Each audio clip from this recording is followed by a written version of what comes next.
If you've been seeing the clickbait headlines that says everyone is leaving Bremerton, there's a problem.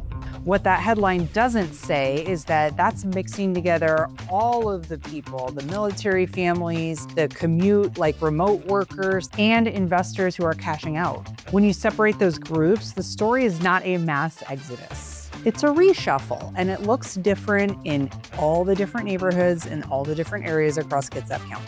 And that's why in this video, I'm breaking down who is actually leaving Bremerton and who is still moving in, why the market might feel uneven, why some neighborhoods are selling quickly, why some seem to be stale and not moving at all, and what buyers and sellers need to do right now to avoid regret in 2026.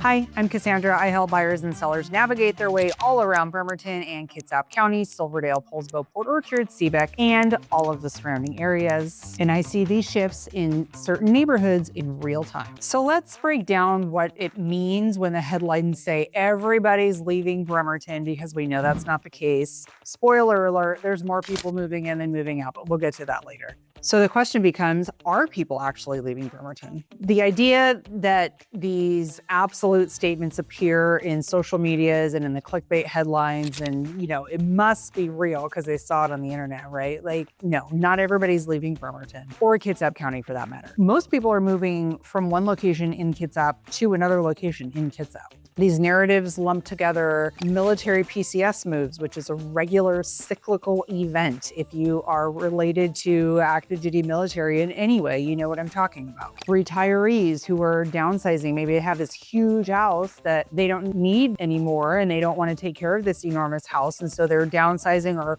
moving to a warmer location. So when you look at it like that, maybe it could look like, everyone's leaving Bremerton and there's something wrong with Bremerton and oh my gosh, do I even want to move there? Because why is everyone leaving? Chill, not the case. So according to the census of 2020, our population was around 43,000. In 2024, the census reported it at about 45,000. I would call that kind of steady. That indicates a very strong balance of in versus out. A lot of movement here is really normal because we have a really strong military presence. So not only do we have 3 bases, Naval Base Kitsap, Bremerton, Silverdale, and Keyport, which have a lot of active duty, they also employ plenty of civilian civil service jobs. And those folks can travel TDY between here and Norfolk and San Diego and Japan and Guam and all over the world. We have a lot of active duty and civilians regularly flowing in and out.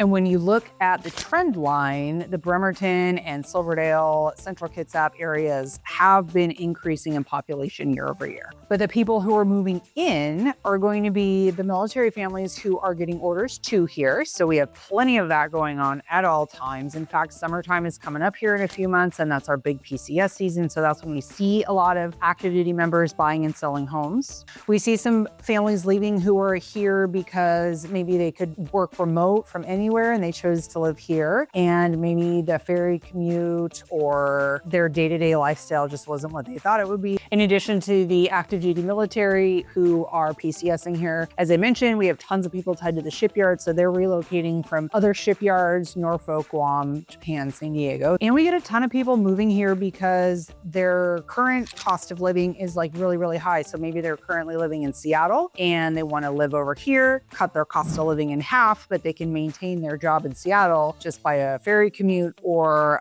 if they have time, they can drive around. So when you read those clickbait headlines, there's so much more going on under the hood because there's so many different markets and facets of buyers and sellers and reasons why they're coming and going that we can't just make the blanket statement that everyone's leaving Bremerton. And what we see when those people are moving, it's not one area either. So we're going to have a pocket here. We're going to have a little neighborhood in Kingston. We're going to have a little neighborhood in Olalla that are going to have really, really high turnover.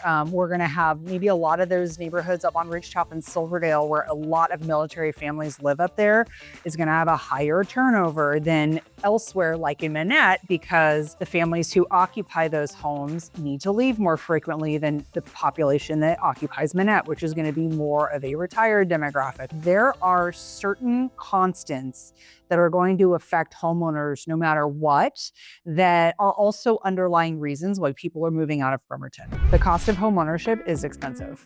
And when you're buying a home, you're not only buying the home, like I say, if you watch my other videos, you're buying the neighborhood, and that has price implications for other things like your homeowner's insurance, your property taxes, all these things that you may not factor in on the day of closing when you're getting your keys. There's an adage in our industry that goes, you don't live in the price, you live in the payment. So yes, you're buying the house for X amount, so say $400,000. But that $400,000 feels kind of ambiguous when you're paying your mortgage every month, because you're not paying that $400,000, you're paying your $2,500 mortgage or whatever your mortgage is. So while price is important up front, the payment is what really matters and what really tends to catch people off guard when they're not fully prepared for the full cost of living, utilities, HOA fees, all these other things. I mentioned homeowners insurance a moment ago. So the Washington State Office of the Insurance Commissioner has put out regulations restricting how much insurance companies can raise your premiums. So because they even have to implement that in the first place, kind of shows you that it's a problem. The cost of insurance is going up. Another reason people leave is maybe that commute by the ferry wasn't all it was cracked up to be. They don't factor in the door-to-door commute, right? So there's a fair amount of stress involved in traveling by the ferry, especially if you're driving across. If you're walking across, it's not so big a deal. There's usually always room on the state ferry or for walk-ons. The Kitsap Transit Fast Ferry, those boats are a lot smaller, so you do need to get there early. Reliability, if you're relying on the ferry, the good news is that in 2025, Washington State Ferries reported 98.6% reliability for on-time scheduling. Another reason people are leaving is because they came here for remote work, and now maybe their employer requires them back in the office. And now maybe their commute is really, really awful. So that we're actually seeing pretty frequently, that now that employers are requiring people to actually be back to work. Here's a couple that people maybe hadn't thought of or considered, and that is that Bremerton's a pretty old city. So founded in the late 1800s, while that's not old compared to some East Coast towns, it's old for here. So, some of the neighborhoods are 100 plus years old. And so you have these old homes with old home problems. So you get, knob and tube wiring, you got galvanized plumbing, you get asbestos tiles. So we have these older homes that are going to require a fair amount of maintenance if, they haven't been kept up or redone or whatever. And then there's flood insurance. So we're surrounded by water on a million sides. Kitsap is a peninsula, and then there's tons of tiny little peninsulas within the giant Kitsap Peninsula. So we're surrounded by water. There's miles and miles and thousands of miles of waterfront in Kitsap County, which means if you're getting a loan to purchase a home on a waterfront, your loan servicer might require you to get flood insurance. I helped a couple maybe 10 years ago buy a waterfront property, and they almost didn't buy the house because the week of closing, their lender was like, oh yeah, you need flood insurance. And they were like, okay. So they go to get flood insurance. And I think their quote was $8,500 a year, which is insane. Because if you've ever gotten a regular homeowner's policy, that's anywhere between $800 and $1,200 a year. So for flood insurance on top of that, now you're at $10,000 a year just for insurance. That's crazy. All that to say, that is something that you need to factor in, because that is literally a make or break deal killer if that isn't accounted for. So why does this matter for the housing market? It's because these decisions to leave are based on their firsthand experience, and they are valid reasons. They are not panic-driven reasons. People are making calculated decisions based on cost or family situation or what have you that's really important to them, that isn't driven by a clickbait headline. And that's why our market here in Kitsap County is not a one-lane market. It doesn't move all in the same direction at the same time. There are different demands, high and low, and turnovers high and low. So if you are not from here, if you've never been here before and you want to kind of see the different pockets and different neighborhoods, go ahead to the first link in my description. There's a relocation guide you can download, a 28-page relocation guide. It's full of awesome information all about Kitsap County, all about the different areas, so you can do a little bit of research ahead of time before you come here. So what do you need to know as a buyer moving here? If you hear clickbait headlines that say everyone's leaving Bremerton, you're going to assume there's going to be a market crash. Have you heard of anybody saying, I'm waiting for the market to crash before I buy a house? What's happening is that the market is normalizing. We're coming back to a normal kind of ebb and flow, which is a very stark difference from the 2020, 2021 market when everybody's hair was on fire. People were paying, inflating the market by like up to 25% at times.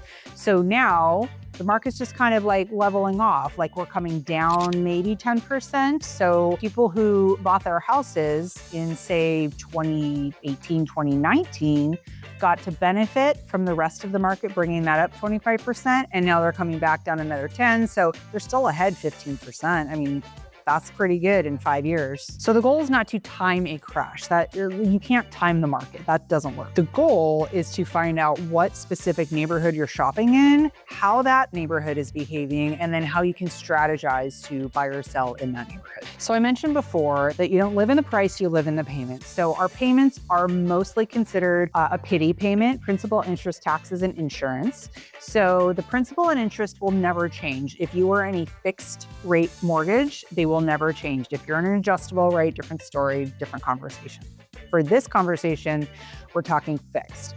The TI are the taxes and insurance. The taxes and the insurance will change and they will go up, which means your payment will go up. Other monthly costs, like maybe they didn't factor into account, maybe there's HOA fees they weren't aware of, maybe they bought a house on a septic system and the septic system needed repairs. So there's all these things that people kind of don't account for because they have rose-colored goggles on going into their home purchase. But it's also important to keep your eyes wide open for things like this that may come up in the future. If you're a buyer planning to move here and you're going to rely on a ferry, it's really important to test that door-to-door commute. So take a day, take the ferry as if you would travel to and from your house and your job and see how that feels like and see if that's something that's doable for you day to day. As I mentioned earlier, Bremerton is not a one-size-fits-all market. You can't use the same strategy for every neighborhood and every house. East Bremerton and West Bremerton behave very differently. They have very different market trends. Let's really deep dive into homeowners insurance.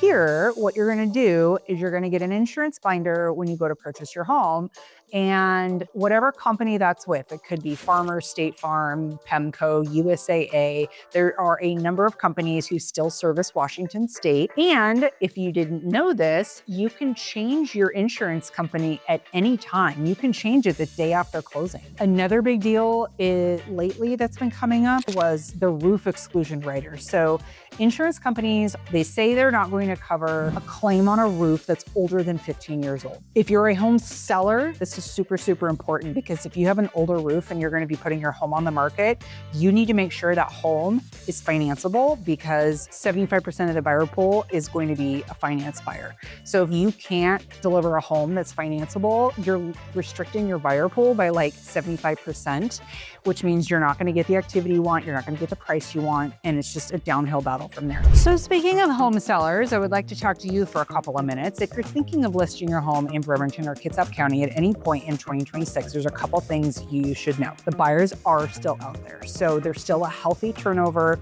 We still have a relatively low supply of inventory. The buyers are just being more selective. They're taking more time to think over their options. They're taking more time to do their due diligence. So, it's not moving as fast as it was. A lot of home sellers still have that 2020 mindset where they think they can just name their price and get away with it. That is not the market anymore. So we just need to be realistic about what the market's value your home at. So it's pretty clear when you look at like market trend lines, like days on market and price reductions before a house sells. It's pretty obvious that pricing is going to be key. I mean, you can market it all day long, but pricing is going to be key. And when buyers are being more selective, they're going to be more choosy about, what house they're going to pay that money for. The homes that are going to sell quickly are the ones that are going to be very well prepared, well priced, and well marketed. They show well, they're in good location. All of those things have to come together. As I mentioned, if your home's dated, it's gonna have dated things, right? That's cool. We just need to reflect it in the pricing. It's really important to look at neighborhood stats, like what your neighborhood is doing, what other homes in your neighborhood sold for, how many days on market it took to sell, how many price reductions it took it to sell, that sort of thing. So, data is really key here as well. We're not just throwing a dart, we're being strategic about your pricing. We can market all day long, but if we don't have it priced right, if the buyer isn't responding the way we want them to, no amount of marketing is going to sell an overpriced listing. So what now? What's going to happen now? What is in the future for Bremerton? So as I mentioned, this is not a market crash. This is not a market collapse. This is a reshuffle. This is very simply a normalizing of the market. More people are moving here than are moving away. And you can tell by what they're expecting to happen, because just look at all the builders, look at all the new construction we have going on in Kitsap County. There are literally thousands of new construction homes going up in the next 2 or 3 years. And that's just the tail end of what's been going on for the last 10 years. So if you look at those trends, then that's a pretty clear indicator that we are expecting growth and not shrinkage. The census is trending a year-over-year increase of population over the last several years. Buyers are prioritizing predictability. They're making their decisions more logically versus more emotionally, which means they're taking more time to think things through. So as a home seller, that's just something that's important to understand. And historically, the neighborhoods that have performed well with, low days on market, higher pricing, that sort of thing, are going to continue to perform year over year. All of that said, the goal that we have for our home buyers and home sellers moving in and out and around Bremerton and Kitsap County in 2026, don't listen to the noise, don't listen to the hype, listen to your agent, listen to the person who's got the boots on the ground and we're in the weeds and we're doing the job day to day. We know what the market's doing. We know where the trends are. We know what the pricing is. We know what the buyers are demanding for homes. So this knowledge just helps. Just knowing more just helps. So we're not going to read the headlines. We're not going to react. We're not going to be emotional. We're going to be strategic. We're going to be logical. That is how we're going to win in the end. So if you're thinking of buying or selling in Bremerton or anywhere in Kitsap County in 2026, let's schedule a strategy session. There's a link in the description for my calendar. Go ahead and book a call with me. I'm Cassandra. I help buyers and sellers move in and out and all over Kitsap County, Bremerton, Silverdale, Port Orchard, Poulsbo, Seaback, and all of the surrounding areas. And I can help you build a strategy based on what you need in your neighborhood right now.